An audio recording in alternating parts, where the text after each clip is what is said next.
This is Cool Cat Teacher Talk, where we talk about what matters in the classroom. This is episode 7, talking about educational leadership. Ever wondered how remarkable teaching happens? Find out right now at Cool Cat Teacher Talk with award-winning teacher Vicki Davis. Get insights from top educators, tech tips, and inspiration to elevate your teaching. Leaders, we need them more than ever in today's schools in challenging times. In today's show, we'll talk about the research on what makes a great principal. We'll talk to the 2025 Principal of the Year, Tracie Anderson Swilley, and Carlos Ramirez, the 2024 Principal of the Year for the Association of Latino Administrators and Superintendents. We'll also talk to some of the greatest thinkers on administrative leadership, including George Couros and Sheninger, and come away with ideas for schools, including some practical ideas from Nancy Blair to identify the children who might not be noticed by the teachers in our schools, but need to be. An award-winning principal, Pam Moran, will share how she overcame and created a great environment, even though the pressure for testing was very high. We'll also learn an awesome way to connect with students from my own principal, Jonathan Dyal.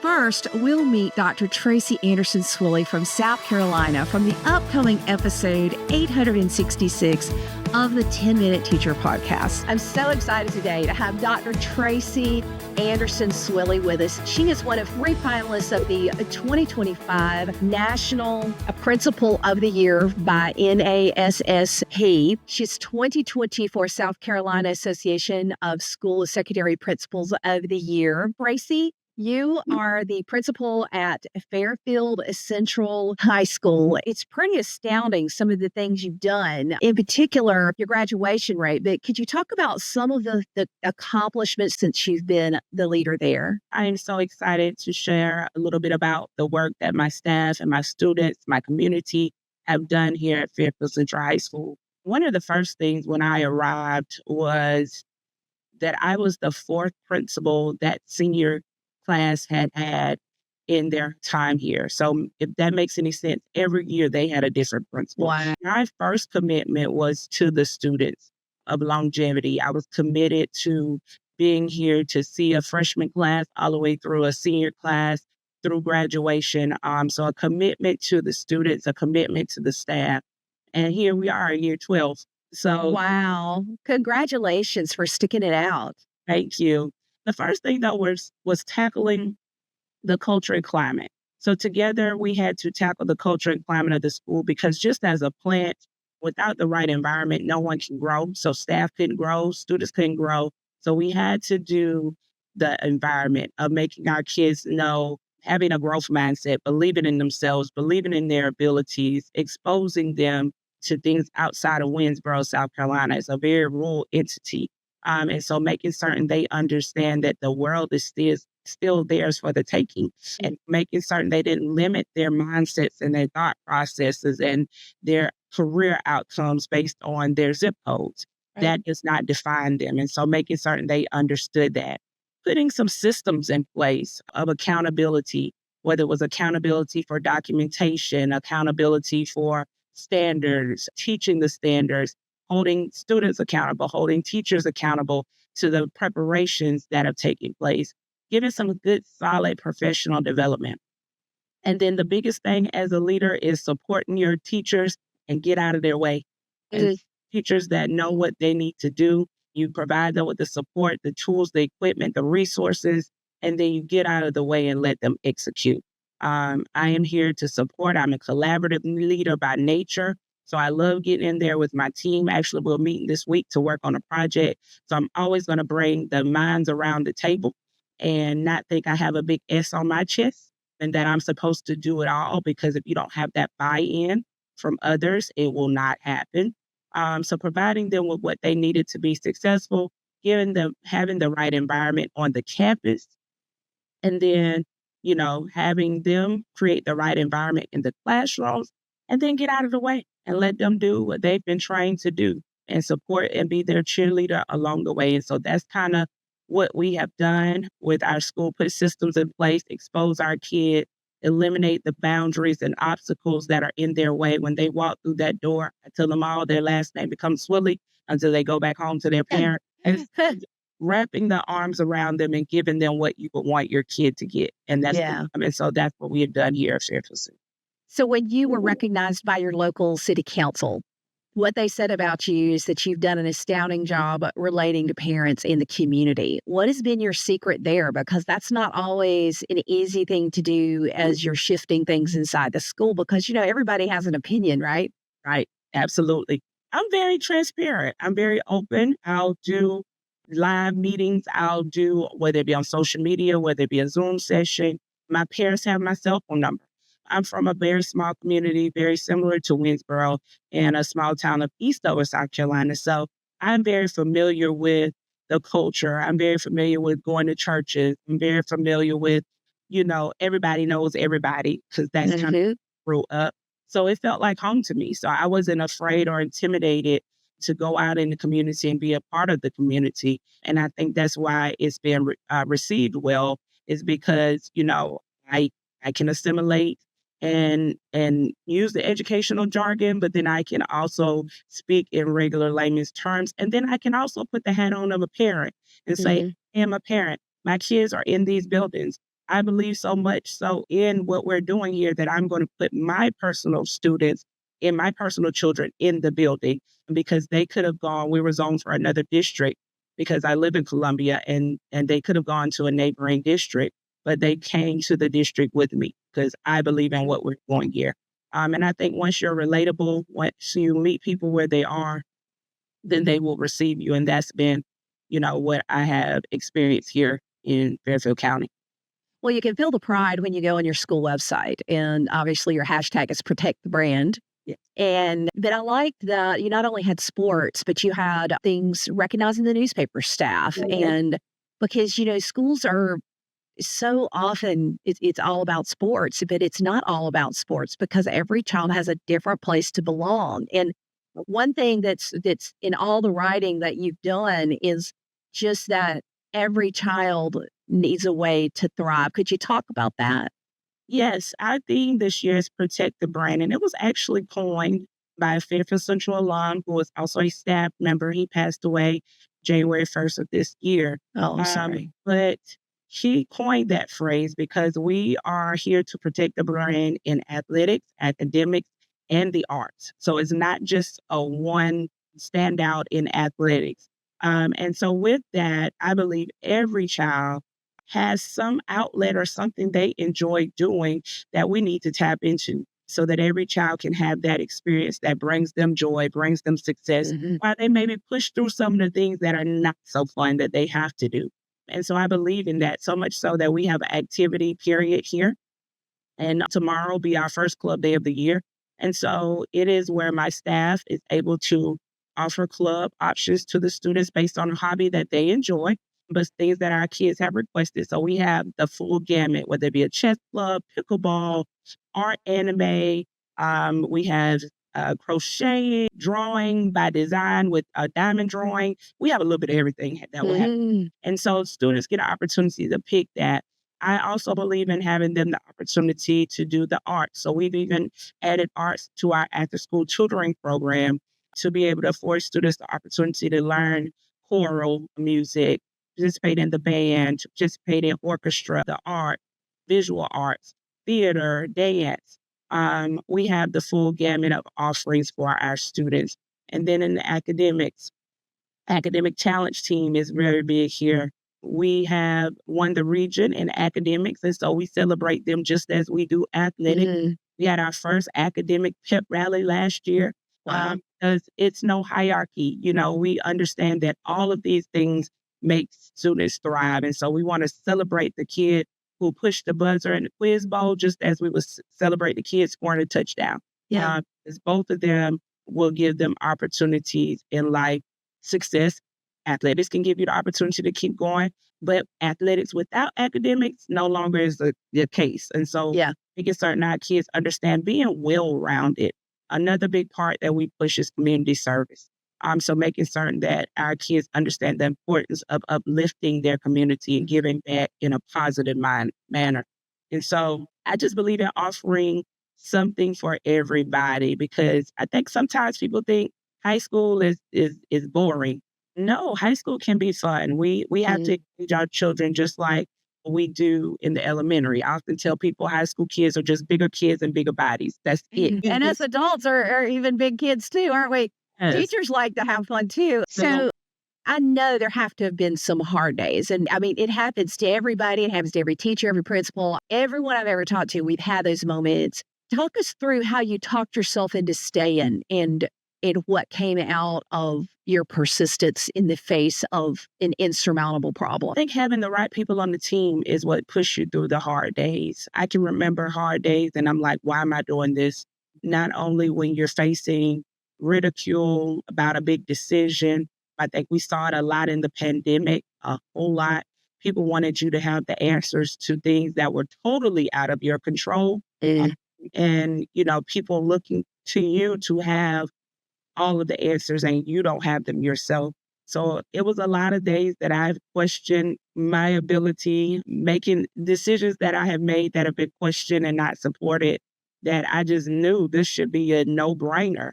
But it's like always, I will get this encouraging text message from a teacher. I will get a message from a student, or an alumni would comment on a post on Facebook. I don't believe things happen just coincidentally. I believe they actually happen by purpose and of what you need in that moment to let you know the fruits of your labor are not going without being recognized, and someone needs you to keep pushing, and someone needs you to continue to stand for what is right, despite how others may feel about it. If you don't stand for something, you'll fall for anything. So you gotta be willing to push through those hard days and hard times. But my why, remembering my why is to ensure that every student has the opportunity to excel and grow and develop and leave Fairfield Central High School with options. So that is my why. And I stick to that. I want that to be for my staff as well, that they enjoy and they love what they do here and remember their purpose and their why, that they got into the classroom and got into education. And so that's what pushes you through the hard days. Yeah. Understanding every day is not going to be sunny, but the rainbow is going to come, the sun will shine again, and the next day is a new day, start over and try again. You can see that Tracie builds positive relationships with her parents and teachers in her school, and this trusting relationship is so important. So one of the most important things about leadership is self-reflection. Pause and take a moment and ponder your leadership in your world. How have you responded to stress? How are you communicating policies and decisions to your employees, to your stakeholders, and to others?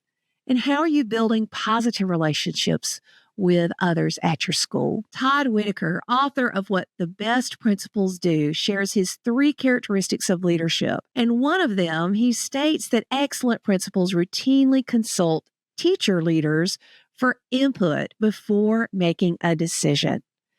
This is something you'll see as a pattern in today's show. Todd Whitaker says if your V8 engine runs on 4 cylinders, you're missing power. And principals and teachers and parents working together is a powerful force for the good of students. Educator George Couros is co-author of a recent book, What Makes a Great Principal? The 5 Pillars of Effective School Leadership. And on episode 864 of the 10-Minute Teacher, he talked about how great principals develop the vision for their school. And so you've got 5 pillars of effective school leadership. So what are these 5 pillars?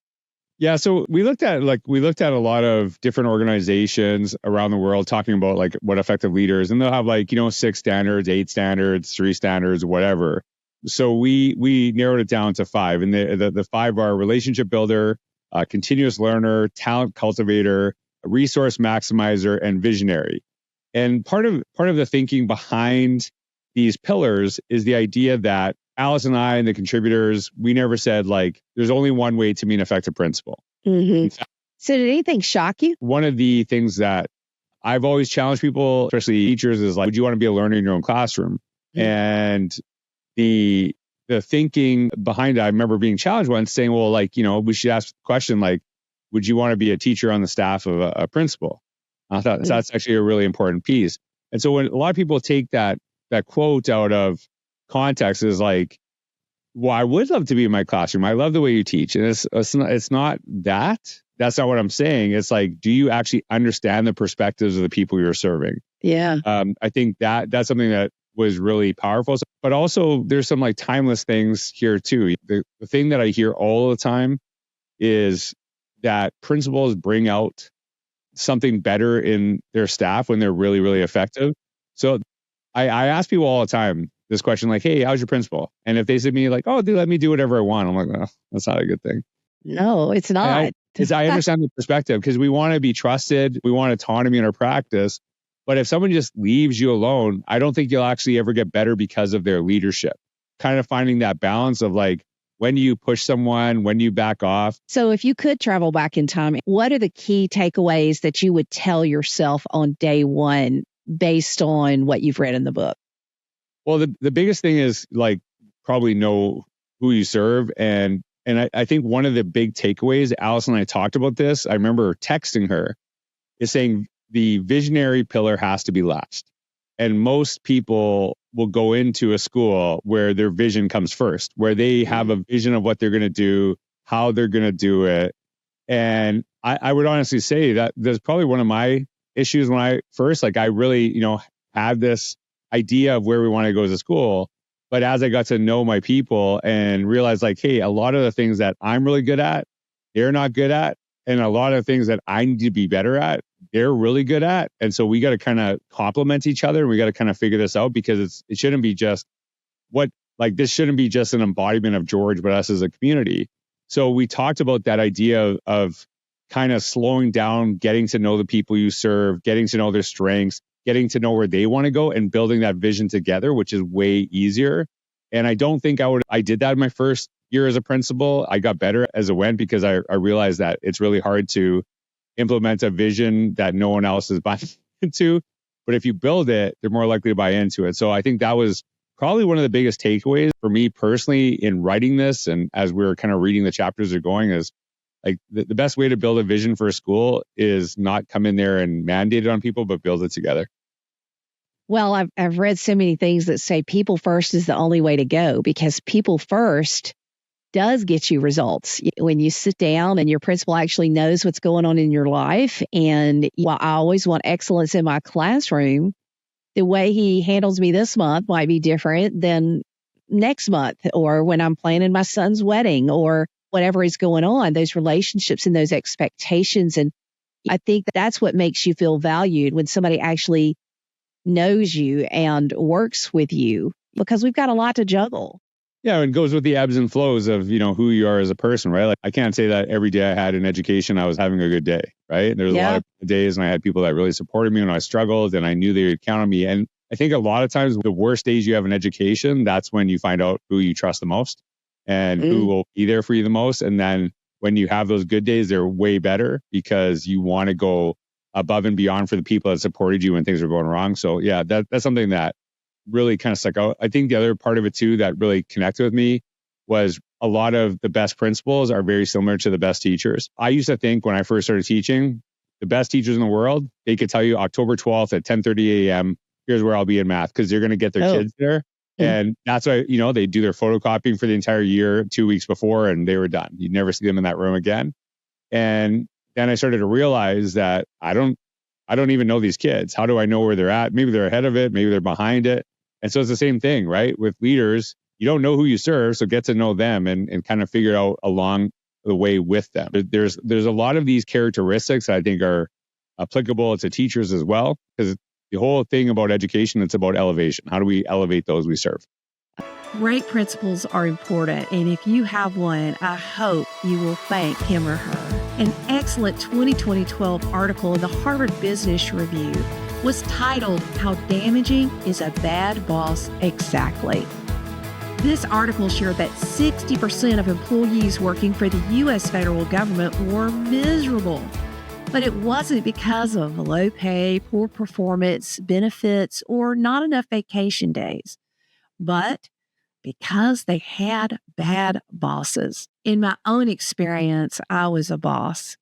And sometimes I was a great boss, and sometimes I made some mistakes, and I think that someone could consider me a bad boss. But we need to have a growth mindset. Just because we've made a mistake, just because we have done something that others consider, quote, bad, does not mean that we are permanently fixed. We can all change. We can self-reflect. We can learn. We can grow. Remember, we can't have a fixed mindset about life. Many of us are called to leadership, and I think the more we lead, the more mistakes we made. The question is, do we look at those mistakes and learn from those mistakes and become better leaders? Or do we just quit? Right now, we have many people who are quitting at so many things, but we need people to persist. We need people to grow and to learn. If you're a principal and you haven't called in your teachers lately, why not call in some key teacher leaders one at a time and take some time listening? Make a list, ask questions, grow and improve. We all have the capability to change, and our students need us to back up and realize all of us make mistakes. I know for me, especially me. Now, this isn't just schools that particular study was talking about, but with 52% of K-12 teachers reporting that they feel burned out. This number is higher than any other occupation in the U.S. workforce. Now we're going to talk to Assistant Superintendent Chris Chappotin from Texas, and he shares how he works to take things off teacher plates and tries not to add more. This is from episode 781 of the 10-Minute Teacher Podcast. So today we're talking with Chris Chappotin, Assistant Superintendent for Boyd ISD in Boyd, Texas. Thanks for coming on the show, Chris. No problem. Cool Cat teacher. It is great to be with you today. Yes, and today we're going to talk about leadership development. This is such a unique time, and teachers and administrators feel so overwhelmed, but don't we? We need leadership more than ever, but it's hard to ask anybody to do anything else. So how do we develop leadership now? Part of this is definitely rooted in relationship, as we already know. The power of those relationships has definitely been on display as we have needed high levels of trust to navigate the uncertain times, especially of the last 2 years. And I would say that first and foremost, that occurs through availability. If I'm going to be a part of the leadership development of those in my organization, in my district, I have to be intentionally available by reserving time in my own schedule for conversations that need to occur. Sometimes those conversations are proactive in nature. Sometimes those conversations are situational in nature, but as I take a learner's posture with my people, availability is really that first step. So Chris, as you consider the current time, what is the worst mistake that you think administrators could make with leadership development right now? Adding to the plate. Good leadership friend of mine posts on Twitter probably at least once or twice a week, how are we taking off the plate, especially for our teachers? We're asking you to teach, to be counselor, to be, active in the community, to nurture kids socially, all in the midst of our own care and the state of the world today. And so how can we intentionally look for ways to either jump in and help in positive, presupposed ways that are supportive and that are responsive, or how can we actually remove some things and be more strategic and intentional with our approaches to teaching and learning? Our administrators said, hey, we're going to take lunch for the year and allow you teachers to 2 times a week, you guys will eat together, but you can get away, you can talk, you can have teamwork. And I'll tell you, that was a big load off with colleagues and figure things out. Absolutely. I was in a CTE meeting at the Alliance Airport area here in the Northwest DFW area. And it was a collaboration between district CTE and CC, college and career military readiness leaders and leaders in the business world.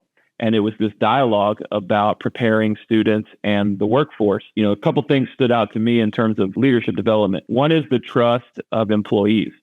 So in these corporations, I was in a breakout with a East regional manager of Meta and a couple other site leaders for their Fort Worth branch.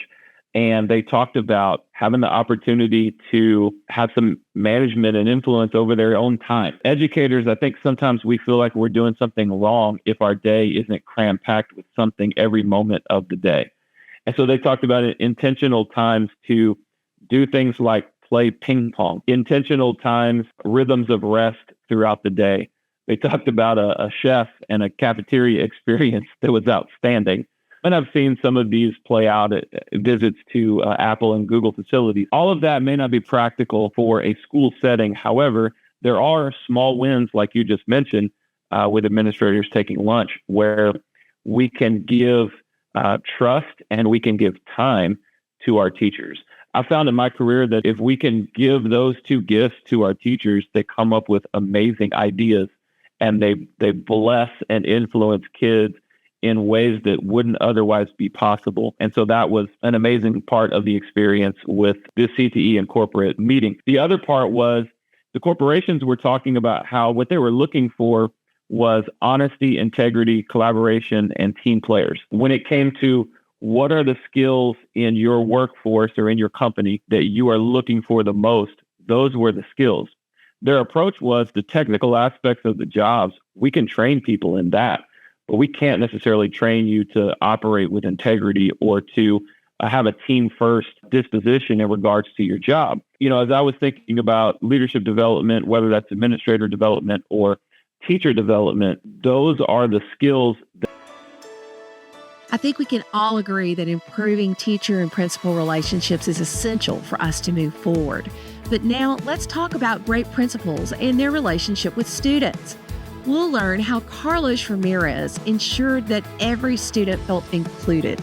Today, we're honored to have with us Carlos Ramirez, the principal of Randolph Elementary School in Arlington, Virginia, and recently named Principal of the Year by the Association of Latino Administrators and Superintendents. Carlos has over 26 years of experience in education and has been instrumental in fostering global citizenship and a passion for learning at Randolph and IB schools. So tell us the story of what happened at Randolph Elementary School as you became the principal. So when I became a principal, that was back in 2018 here at Randolph. It was a great opportunity for me. I interviewed for a few schools, and then I thought, maybe I should just wait. Maybe I'm not ready to be a principal yet. I'm going to be happy, continue to be an assistant principal. And then this opportunity came up and I said, you know what, I'm just going to try. And I did my best and I got it. And I remember that the then superintendent brought me to take a tour of the school, and they were undergoing major renovations. The entire HVAC system, electrical, and also the fire alarm system was being redone. And so I had to put a hard hat on, and there was no ceiling. Lots of cables. I'm not sure if they were live or not, but lots of cables were hanging from the ceiling. And I was like, what did I get myself into? What is this? Is this a war zone? But then I was welcomed by the office staff and a few parents who came that day. It was a downpour out there. And from that moment, I thought, if people made it in here, in spite of this rain, I think I'm in the right place. Yeah. And it's been a great journey. It's been, a lot of learning. Every single year, I continue to learn. I was new to the IB program, the primary years program. And I said, well, I have learned a lot of things in life. And so I'm just going to continue learning. So then the pandemic came. And of course, we had to pivot and readjust to the new reality. Yeah. But there was one thing that I always taught myself. It was never let anything or any of the environmental factors affect the work that you're doing. And so one thing I did was, when we all shut down, I was only able to stay at home, hunker down for about 2 to 3 weeks. Then I came back, double masked with gloves and everything else that we were wearing back then, because I said, I cannot run a school from afar. I have to be in person. And I'm glad that I did, because when the world was turning online, about 70% of my families didn't have access to internet. Oh. And so we had to start working on how to get them online. And also, a lot of our families started either losing their jobs or their hours being reduced. And so a lot of people started struggling, and there was a lot of food insecurity at that time. So we talked to the PTA, and the PTA, as amazing as they are, they were able to put together a food pantry. We knocked on many doors and we made it happen with social distancing in place and everything. And then just the first time that we ran the outdoor food pantry, we had about 300 families come through the line. That's how much people were struggling back then. Wow. And then we made that a weekly event. Sometimes we had to do it indoors, depending on whether or not the weather was cooperating. But that's when I also realized, okay, this community really needs me. This community needs what we do. And ever since then, we have been working, side by side, hand in hand, just to make sure that we, number one, cover the very basic needs of all of our students so that they are available for learning. Because if they're not available for learning, then what are we doing, right? Right. As I always say, my main job is to keep everyone safe, but also to make sure that everybody is learning and making progress. Well, when you talk about available for learning, across the world, really, attendance, after the pandemic has been a struggle. Could you take us into your office and, think of a conversation that you have had maybe many times with students trying to encourage them to be at school and available for learning? What do those conversations sound like? Conversations sound very differently depending on the age of the student, right? If we're talking about a kindergartner, it's just about saying, hey, we missed you yesterday. Where were you? And then if the student says, oh, I was at home, I wasn't feeling good. And I'm like, okay, I'm so glad that you're here. If it's a fourth or a fifth grader, I'm like, we missed you so much yesterday. What can I do so that tomorrow you come back to class? Do I need to come and pick you up? Do I need to? And we're a neighborhood school that only has 2 special education buses. Everybody else walks here. So everyone actually lives within a 1-mile radius. So I have endless times walk students home or walk students from home. Wow. And so I'm like, I'm happy to just go and knock on your door and make sure that you come, because I don't want you to miss the fun and the learning that happens here every day. And so, of course, in elementary, you also have to work with parents, right? You have to make sure that you approach these conversations from the point of view of, I want to help you and I want to help your child. I never want the conversations to sound accusatory. Yeah. I want the conversations to sound inviting so that everyone understands, hey, this is what's best for your child. How can I help you get your child here on time so that you can focus on work and everything else that you do every day, and that we can focus on educating your child, because we want the best for them. Is there one memory that kind of epitomizes like what it means to include everyone in kind of what you represent? Yes. I feel like, we cannot forget about students who are craving to feel included. A few years ago, we had a big tradition here at Randolph, which was to celebrate Halloween. And when I took over, it was a big thing. Kids would wear costumes. We would have a Halloween parade outside on the street. And then year after year, I started seeing that more and more kids were in the library because their parents were not allowing them to participate. And then I started to get worried about the fact that I wasn't being very inclusive. And so I decided to turn all of that around and say, I understand that not every culture and religion observes or celebrates Halloween. As a school, we're going to pivot our tradition. And instead of celebrating Halloween, let's make it more meaningful. So we created something called a walk to end homelessness. So we partnered with an organization here in Arlington that supports unhoused persons. And we started a coin fundraiser. We're a Title I school, so I didn't want kids to feel pressure to bring dollar bills or even $5 bills or 20, just a coin. or a few coins, whatever spare change is around the house that parents, of course, let them bring to school. And after about a month of coin collection, we were able to put together all of that. It was, I think the first year was about $1,000. And then instead of dressing up in a costume, we just paraded around the school. We got the Wakefield marching band to cheer us up. And it was to celebrate the fact that we had raised $1,700. And then we created a big check thanks to the art teachers who created this, one of those life-size checks. And then we presented that to the representative of this organization. And year after year, we have continued to do that. And every year around this time, I send parents a reminder. Remember, we do not celebrate Halloween. What we do celebrate is how to give back to the community, how to be active members of the community. And yes, there will be fun. There will be the marching band cheering us up. There will be whistles being blown. There will be lots of pom-poms going around, but nothing related to Halloween, but more about what can we do for our own community. And I think it's been great. And so that to me is a very inclusive practice, as opposed to saying, oh, well, we celebrate Halloween in America. You're in America. I don't buy that. I buy the fact that every child deserves to feel included. And if I can do something that allows for that, then I will continue to do it.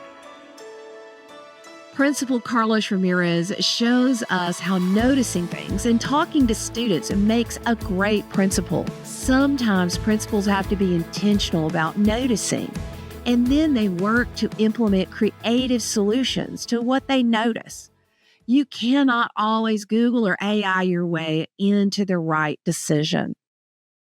So now let's hear from Nancy Blair how she helped her teachers identify the students who were not being noticed and what she did about it. Today we're here with one of my favorite principals, Nancy Blair. How do we create a nurturing environment for students? Well, let me say I'm also a middle school principal, which is an interesting age to connect with children because you have so many children that do want to connect, who still want to hug on you, and you have other ones who want to be considered adult-like, and they would just assume you weren't in their sphere. So it can be a critical challenge to build relationships with children in middle grades. In our building, we've made that a priority. We're a lighthouse school to watch, so that means that we make an extra effort to be not only culturally responsive, but that we also want to be socially equitable and developmentally responsive in addition to the academics. Wow, that sounds like a big task, Nancy. I mean, how does that look with creating a nurturing environment? Because it's a lot of big words. Well, when I first came here, that was a primary goal of mine. And so about halfway through the year, we did an activity and we had the teachers in 5 minutes list the names of all the students that they knew, not only the ones they were currently teaching, but any students whose names they knew. And we compiled a list. And then we found all the children that nobody in the building, 60 some teachers, nobody mentioned. And then talked about, why does this happen? How can this happen? And what do we need to do to put in place to make sure this doesn't happen? We over time have continued that kind of practice to make sure that every child has some kind of positive contact with people, that somebody really knows them. We take the time to build relationships with children through team building activities and just conversation. What would a team building activity look like between you and your students? Well, this isn't exactly a team building activity, but it's something that we started this year, which has also led to increased student relationship building and the sense of belonging and caring in the building. And we started an activity period once a week that's cross-grade level.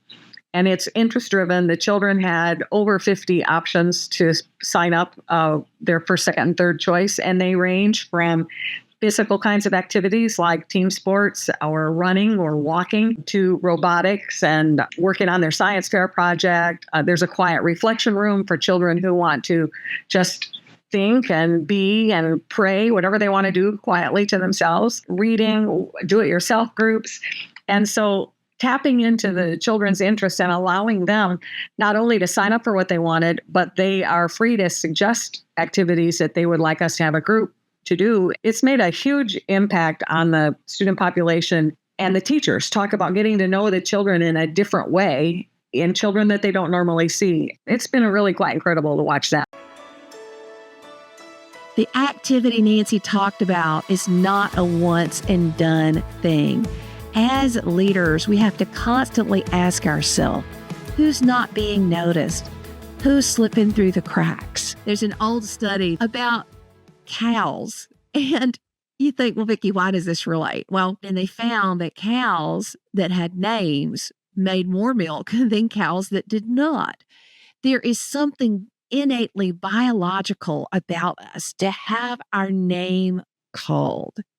I love to stand at the door of my classroom and call every student by name. My former headmaster, Dr. Brian Doherty, would memorize the names of every single child in the school. This is an important thing, that we call students by name. And true leaders help impact the culture in positive ways by helping everyone notice students. In my experience, the greatest educators believe in every child's potential, and they work to serve all the students in their school. Another thing principals can do is that they can build effective relationships with students. And one of the best at this is my principal, Jonathan Dyal. And in this excerpt from episode 866 of the 10-Minute Teacher, he shares how he builds relationship with students in positive ways. One day, one of my students came in and said, "Hey, we're playing a pickup basketball game with Principal Dyal in the gym." And I'm thinking, oh, what's up with that? Which is awesome. I think it's great. So what is your strategy for how you build relationships with students? Because that's important too. I think first and foremost, kids have to know that I'm in their corner. And in order for them to feel that way, I've got to be bought into the things that they're bought into. So we have students that like film. So I like to see what the film class is doing. I know that we spent some time earlier in the year talking about dreams for a studio, and I got to be a part of that and see their excitement was great. Some of our students like to play sports. So when I have an opportunity to play basketball with them, I want to do that so that they see that I'm more than just a principal that's sitting in the office that's calling parents when there's a situation, getting kids in trouble if they misbehave, that they see that I'm just a normal guy and that I like to participate in the hobbies. And that once I have them realizing that I care about them and that I'm bought into the things that they're bought into, then they're much more likely to buy into the systems that we have in place as administrators and then as teachers too. So being able to connect with them relationally through their interests is extremely important. When I was a teacher in the classroom, I had this group of students that wasn't really into sports. I had a little bit of trouble connecting with them, but I realized that they were all avid readers and they all typically read similar books. So what I started doing in my time outside of the classroom was reading the books so that we could have conversations about more than just what I was teaching in my math class that day. We could talk about the books that were interesting to them. And then in return, they wanted to perform for me. And it's really no different in an administrator chair. We buy into what our kids have bought into. We pique their interest and let them know that we're interested in those things as well. And then they, in return, buy into what we have for them. Something I always say is that you have to relate to educate. That's right. A great education is built on a solid relationship where the students know you care. Love is not a 4-letter word. Love is a good thing in appropriate ways, that you care and that you care about what they're doing in their lives. And you understand that sometimes they have a bad day. And you know you tend to receive the grace you give. And it's about relationship. Principal Dyal's expectations and accountability are part of excellence in our school. But how can we help that permeate the whole school? One important role that principals play is teacher observations. Eric Sheninger, author of Disruptive Thinking in Our Classrooms, shares how principals can provide feedback and the role of principal observations. This is episode 854 of the 10-Minute Teacher podcast, how to really engage students in the classroom.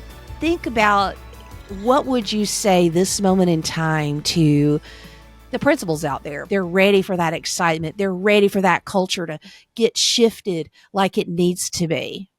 Yeah, and I can share a message for them based upon what teachers tell me. And there's two things that teachers tell me over and over again what they want. First is, the teachers say, Eric, we know the why. We need to know, how do we do it and what can it look like? So leaders, your ability to model, to connect to the research base, to be able to show examples of qualitative and quantitative evidence to support what you're trying to implement will really help to chip away at any of the mental blocks that teachers might have. The other thing is, Teachers tell me over and over again, Eric, we want feedback. I will go out and say the more traditional evaluation systems, they're not going to change practice. They haven't changed practice. But what does actually lead to changes in practice is non-evaluative feedback that is timely, practical, specific. It's a dialogue, not a monologue. So as leaders, make the time to develop learning walk protocols to give that non-evaluative feedback. Because just like we want relationships with our students, that is how you'll build relationships with your staff. They want to see you present. They want to know that you understand that, using a tech example, purposeful use of tech is more than just a teacher using the interactive whiteboard. It's how do you give feedback on how the learners can use that interactive whiteboard? So those are the two pieces of advice that I would give leaders, because I think we all need to show ourselves some grace, regardless of the position that you're in. Yes, the times are stressful, but it truly is an amazing time to be an educator because of the resources that we have, how we can connect with people that are already doing it. And I always say, we tend to focus on the things we cannot control. That's human nature. We have to focus on those things that we can control. And those things are few and far. But what are they from a leader's standpoint? Providing that feedback to teachers. And for teachers, what's the one thing you can control? How you use the time in class with your students. And I think that's one of the smallest shifts that we can make is, you're not going to have all the answers. No one does. Yeah. But that support just by being there and then saying, hey, you know what? Maybe think about how you can further scaffold your questions. Maybe look at how you could integrate discourse through a turn and talk. Here's a great opportunity, when you're doing a check for understanding, to get all students involved, either by using an individual whiteboard or technology, and just coming up with, 4 to 5 areas that everyone has consensus on that align with effective practice, that are not new. But a lot of it is just providing that validation. Hey, Vicki, I walked in your classroom. I was able to see and hear the clarity in terms of the standard you're working on. But when I talked to the kids, they were able to articulate how that task aligned. So it's part validation and it's part feedback. So we don't want to just look at a learning walk as I got to go and provide that feedback. It could just be, hey, great job. Here's why. Making hard decisions and standing for what is right is hard, and it's part of leadership. One of the most transformational leaders in education I've ever known is Pam Moran. At the time of this 10-Minute Teacher episode, she was the superintendent in Albemarle County in Virginia. I guess the challenge for me and probably some other listeners listening to you is to not feel incompetent compared to all that you're doing. I mean, it just seems like so much and so incredible and inspiring. Well, I appreciate that, Vicki, but I will tell you that, I was just talking with some of our younger generation leaders who are lead coaches in the school division. We were talking about what's the next iteration of the work. And I was describing to them that we got here with a long-term commitment to stay on a course of really, if you want to call it progressive education, but really trying to really stay focused on that we're trying to educate kids for lifelong learning, not just simply to build a transcript, to take some tests, and to be able to walk across a stage. And we have a significantly low dropout rate and high on-time graduation rate in Albemarle. And I attribute it to the amazing teachers that are out there. Really have, as one kid said, to the sound studio that's in my high school, Dr. Moran, gets me back to school every day because I don't always enjoy all the classes that I'm taking. But I know that if I can go in that space and write my music and perform my music and share my music and just have that as a space that I can call my own, that it keeps me coming back and I don't have to check my creativity at the door. That really means something. And this is a kid that would be struggling to graduate who's well on schedule to do that. I think that the thing that people have to be willing to do is to understand that saying that every journey of 1,000 steps begins with a first. What people have to do is be willing to put something into place, even if it's a small one step, because that step allows you to start to chunk and connect together the journey. so that you are able to move. And some people move faster and some move slower, and some people kind of get stuck. But one of the things that I've really learned is that everybody has the potential to change something tomorrow. It could be something. I had a teacher say to me that one of the changes that she made that was one of the most simple, didn't cost a dime changes ever, was to really realize after we were talking about kids having the capability to make choices that make them comfortable as learners. She said, after I heard you talk one time, I let kids start to stand up in my class to work versus expecting everybody to be seated in their chair. And she said, I have some kids that are able to stay in class now that might have been put out of the room because they were kind of inattentive, acting out or whatever. And she's just giving kids that option. Hey, if you want to stand up, stand up. What's important to me is that I know that you're attending or working on this project or whatever. But if you want to sit on the floor, that's fine. If you want to stand, that's fine. If you want to sit at your desk, that's okay. It's that power shift of giving kids that control. And I think that even very simple actions can reap and reinforce the benefits and advantages of people taking a risk to shift that learning work to the kids and to give them some choice in how they're going to get things done, and to ultimately be able to give kids the opportunities to explore things that are really of interest to them. You can't get from 0 to 60 without going through 5, 10, 40, and 50. That's right. Does that. And I think that sometimes when we see the final sort of product of a school or a teacher or a school system that looks really good and has been done really well, it feels insurmountable. It does. In terms of getting there. But I think that the most important thing is everybody can do something and can actually change something tomorrow. They sure can. You have to just simply have the faith in your children and in yourself that even if it doesn't go the way you expect it to, that if you take that risk and you try something and it does work, even if you have to go through it a couple different ways or times, that all of a sudden you start to have teachers feeling, what? I have some autonomy here. I can actually make a difference for kids. And then you start to build that collective efficacy inside a school. And the next, you've actually shifted an entire culture around what learning really means. And that's like the piece that for me is that people, they have to really begin where it's comfortable for them and be willing to push themselves a little bit. You don't get anywhere as a learner if you don't make yourself a little uncomfortable, but not so uncomfortable that you just can't see yourself doing something like letting kids stand up. Yeah. Versus sit down. So that's a simple one. Being a leader is hard. Leaders give up so much, and there is a price to pay.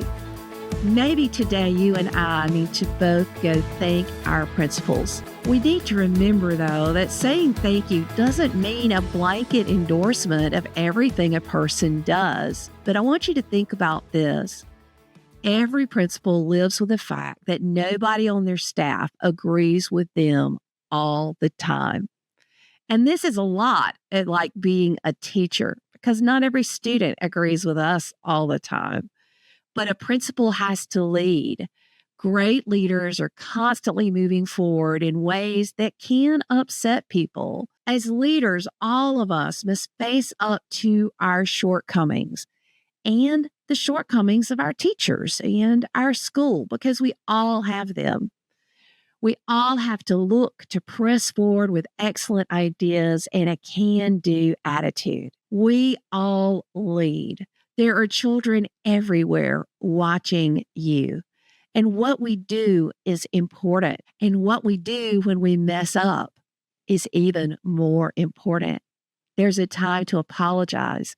There's a time to say, I'm sorry. There's a time to say, I'm sorry you're upset, but this is the right way and we're moving forward. And we have to move forward because these kids matter. They are worth it. One interesting tidbit that I learned in Todd Whitaker's book and others is that many principals may not be aware of their shortcomings due to a lack of self-awareness. In fact, all of us, including me, might not be aware of how we're perceived. So we all need to have regular self-reflection checks.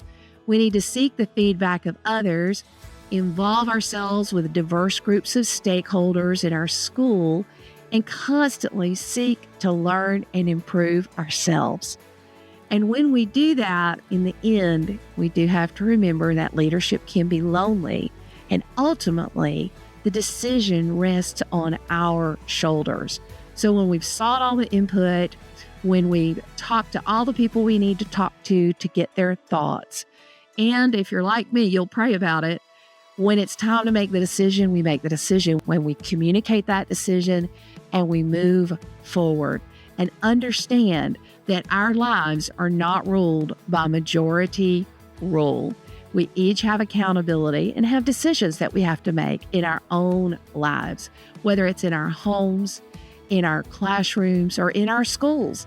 And sometimes those decisions can cause problems. If you decide that your child is addicted to their cell phone and they need a break, that's not going to be a popular decision with your child, I promise you. So it's not always the contentment and the joy of those we lead, but it's in knowing that we're moving in the right direction. I always say I want my students to thank me when they're 23. And that's what I look towards, because sometimes they don't know what they don't know. And as we talk about leadership in schools, perhaps we can inspire and encourage more leaders to realize our jobs are important and we all need to move to a brighter future.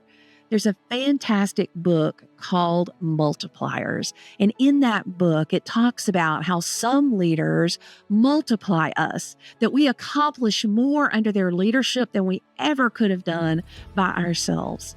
But unfortunately, there's the flip side, and some leaders are diminishers. This would be a great book to read with your administrative team to talk about leadership. We need strong principals and strong teacher leaders and strong relationships between principals, teachers, and parents as we move forward towards a brighter future.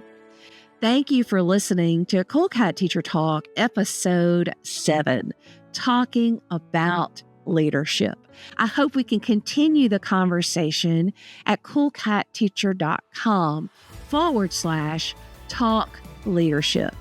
I'd love to hear about your principal or your story of amazing leadership at your school. Stay in the loop. Visit coolcatteacher.com for the latest tips and trends. See you later, educators. Thanks for tuning in and listening to what matters in the classroom. This is Cool Cat Teacher Talk. If you want to be featured on a future show or know an amazing educator I should interview, call and leave a voicemail at 777-783-2241. Thank you for listening to Cool Cat Teacher Talk, Episode 7, talking about leadership.